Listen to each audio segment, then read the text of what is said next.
Olá, muito bem-vindo você que nos acompanha. Eu sou Frei Jacir e o texto sobre o qual vamos refletir hoje é Mateus 13, 36 a 46, cuja temática é a do joio e do julgamento divino. Eu vou me deter nessa reflexão sobre o julgamento divino. Sabe por quê? Porque a passagem termina falando de uma fornalha de fogo. Olha que interessante. Veja o que eu preparei para você. O texto diz: eles serão lançados na fornalha de fogo, numa fornalha de fogo. Qual a diferença entre infernos e inferno? Você já pensou nisso? O que é isso? Por que a identificação dessa fornalha com o inferno? Não estou falando de infernos, não, estou falando de inferno. Então não saia daí para você entender o sentido e o avanço histórico.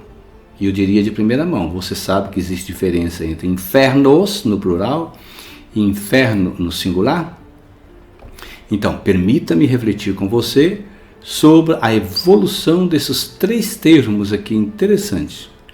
Sheol, Had e Geena, que aparecem na Bíblia e na mitologia.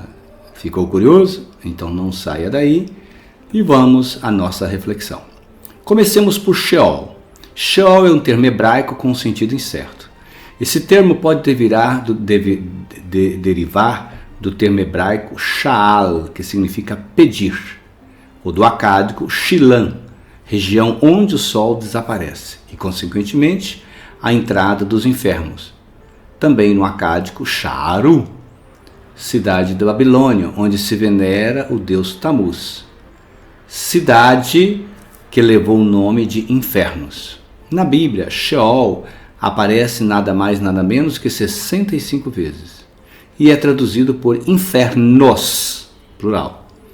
Isaías, profetizando maldições, fala de Sheol como lugar de goelas abertas, para onde descem a nobreza, a plebe e o seu tumulto, e lá eles exultam. Essa ideia é seguida também por o livro de Provérbios 1:12, que diz: maus companheiros serão tragados vivos pelo Sheol. E Abacuque, que fala das goelas abertas do Sheol. Bom, além de goelas abertas, os infernos estão localizados num lugar situado nas profundezas da terra, como atesta Deuteronômio 32:22, ao afirmar que o fogo da ira de Deus está ardendo e queimará até o mais profundo do Sheol. Também os Salmos, Ezequiel, Jó falam do inferno como buraco localizado no mais profundo da terra, um lugar sem luzes, portanto. Para lá descem todos e não podem mais subir. Como a nuvem se dissipa e desaparece, assim quem desce ao Sheol não subirá jamais, afirma Jó 7:9. É também do livro de Jó a afirmativa de que o Sheol é o lugar do encontro dos mortais. Os infernos tinham lugar para os justos e maus. Lembra no Evangelho? Lázaro, como fala Jesus em Lucas 16, estava no seio de Abraão, o lugar dos bons. Já o rico estava sendo torturado em outra parte do Sheol. Sepultura é também outro entendimento interessante para dizer Sheol, como atesta os Salmos e Ezequiel. Hades, então já estamos numa outra terminologia, é a tradução grega da tradução 70, isto é, do hebraico para o grego, do termo Sheol. E significa também o último e definitivo lugar de descanso para todos os mortos. Seria, na verdade, os infernos. Na mitologia grega, Hades é o deus dos infernos, onde estavam os mortos. No Novo Testamento, Hades tem o mesmo significado de Sheol como infernos, lugar subterrâneo para o qual devem descer bons e maus. Mateus 11:23, falando da cidade de Cafarnaum, afirma: e tu, Cafarnaum, por acaso deverás... E tu, Cafarnaum, por acaso te elevarás até o céu?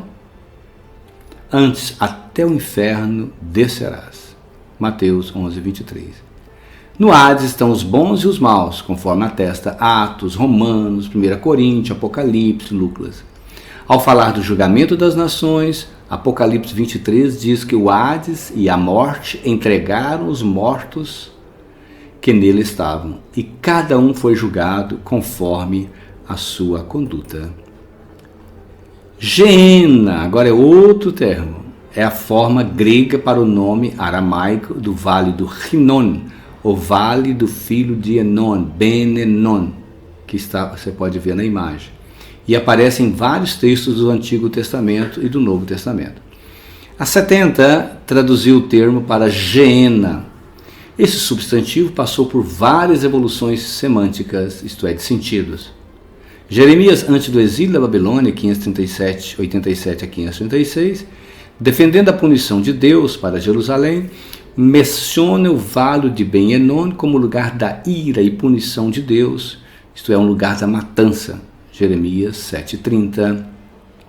Já no pós-exílio, Isaías 66, o terceiro Isaías, mesmo não citando o vale de Ben-Enon, esse lugar passa a ser o lugar escatológico da punição dos apóstatas. Ele diz o texto: eles sairão para ver os cadáveres dos homens que rebelaram contra mim, porque o seu verme não morrerá e o seu fogo não se apagará.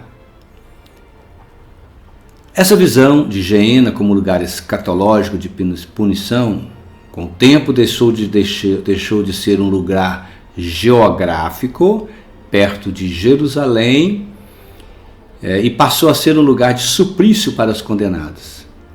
De suplício para os condenados. Então, a Geena foram atribuídas à escuridão do Sheol, bem à margem do fogo que queima. Assim, então, Geena ganhou um sentido transcendental. No Novo Testamento, Geena é Rinon, no lugar do fogo.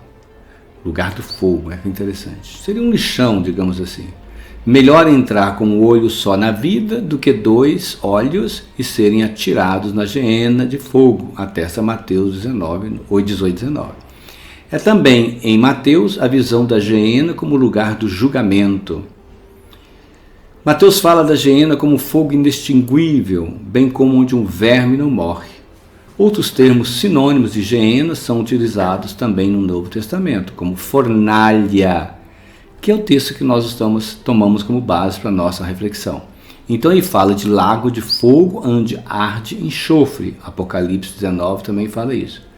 Apocalipse 21 prefere uma sentença e diz: quanto aos covardes, porém, aos infiéis, aos corruptos, aos assassinos, os impúdicos, os mágicos, os idólatras e todos os mentirosos, a sua porção se encontra no lago ardente do fogo de enxofre, que é a segunda morte. Então, como eu dizia antes, Geena, de lugar escatológico e transcendental, passou a ser um lugar de suplício para condenados.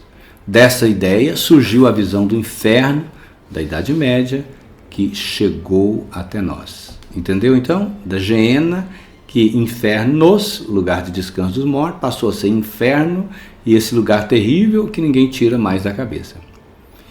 Voltando para clarear melhor essa questão. Infernos e inferno são duas expressões correlatas para 2 atos diferentes. Segundo a tradição de fé de Jesus, Jesus desceu aos infernos e o condenado desce ao inferno. Quando Jesus desce aos infernos, ou inferos em latim, suas portas se abrem para ele. Mas quando o condenado desce, a porta do inferno se fecham atrás dele para sempre. A passagem da compreensão de infernos para inferno como lugar de suplício deve-se, como vimos anteriormente, ao uso da terminologia, portanto, Geena. Assim o judaísmo conhece a imagem de inferno. Jesus era conhecedor dessa tradição e fez uso dela no seu ensinamento, como nós vimos no texto que nós estamos refletindo, e também esse daqui, temei antes aqueles que podem destruir a alma e o corpo. Mateus 10, 28. No fim do mundo, o Filho do Homem enviará seus anjos, e eles apanharão nos seus reinos os escândalos e os que praticam a iniquidade, os lançarão na fornalha de fogo. Ali haverá choro e ranger de dentes. Longe de mim, malditos, para o fogo eterno, preparado para o diabo e para os seus anjos. Texto pesado, não?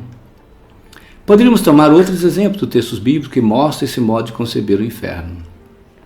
A descida de Cristo aos infernos tomou expressão de fé para dizer que foi até a parte inferior da terra e ali se tornou Senhor. Diz Pedro, 1 Pedro 3. E também entrou, e Efésios também 4:9, e esse texto também entrou na nossa profissão de fé, né? O credo.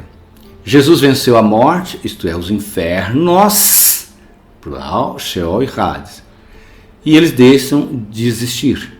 Mas aqueles que não conhecem a Deus e não obedecem ao Evangelho de nosso Senhor Jesus Cristo serão vingados com uma ruína eterna, lá longe da face de Deus. É o que afirma a segunda carta aos Tessalonicenses. Com isso, o inferno está posto. Os infernos com traço de hiena torna-se inferno, onde impera o capeta, que antes era Satanás, agora virou capeta. Essa visão perdurou no cristianismo até o ano 1000, quando se acreditava que Satanás estaria aprisionado. Quando se completaram os 1000 anos, Satanás será solto da sua prisão e sairá para seduzir as nações dos 4 cantos da terra. Apocalipse 27. A imagem usada na Bíblia para descrever o fim do inferno são todas simbólicas. O fogo que devora simboliza a absoluta frustração humana e seu total distanciamento de Deus. Diante de tal situação, só resta ao ser humano chorar, ranger seus dentes, na escuridão de uma vida sem utopias, no exílio de sua opção feita por ele mesmo. Na Idade Média, vista que a parousia não aconteceria, isto é, Jesus não voltou, a caracterização do inferno tornou-se forte na igreja e na sociedade. O sofrimento do inferno é descrito nas artes. A mais famosa dela é de Dante Alighieri, que viveu em 1265 a 1321, presente na épica obra da literatura italiana Divina Comédia. Dante descreve o inferno em 9 estágios. Permita mais um pouquinho e vou te mostrar isso. Em cada um deles padecem pecadores em sofrimento eterno, com exceção dos que estão no primeiro estágio, o limbo, pois esses são os que foram batizados. Os que não foram batizados. Os do segundo estágio são os luxuriosos, e na sequência os gulosos, os avarentos, os irados, os hereges, os violentos, os maliciosos, os fraudadores e os traidores. As penas para cada um do grupo são arrebatadas contínuas de ventos e furacões, chuvas de granizo e neve,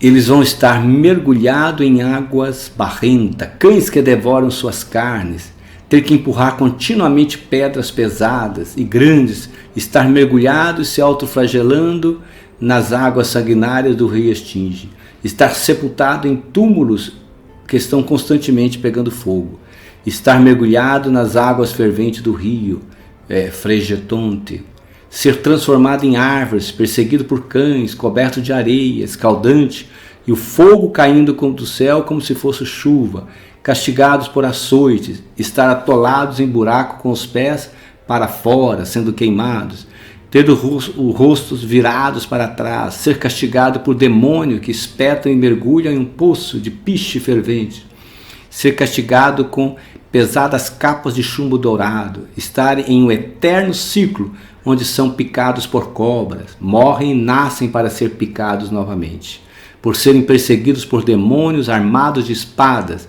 ser castigado com úlceras feridas que ardem totalmente e nos envolvem chama, estar com gelo na cabeça, até a cabeça. Ficou com medo? Terrível, não? Olha o sino te alertando para isso, ó.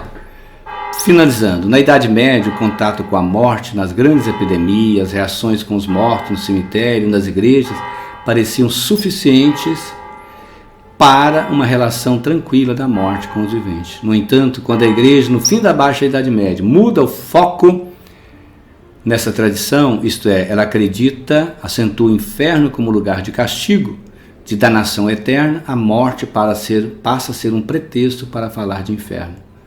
O que passa a importar é o medo do inferno, precedido de um juízo final. Portanto, as imagens macabras atordoavam as mentes dos fiéis entre os séculos XIV e XV. A Igreja Católica criou então a Pastoral do Medo.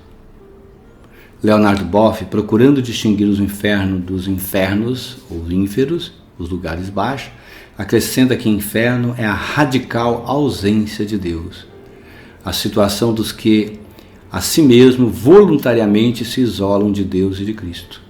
No entanto, os justos brilharão no reino de seu Pai. Quem tem ouvido para ouvir, ouça. Ficou curioso? Quer saber mais sobre essa temática? Leia esse nosso livro, O Medo do Inferno e a Arte de Bem Morrer, publicado pela editora Vozes. Um abraço, fique com Deus e até a próxima, se Deus assim o permitir.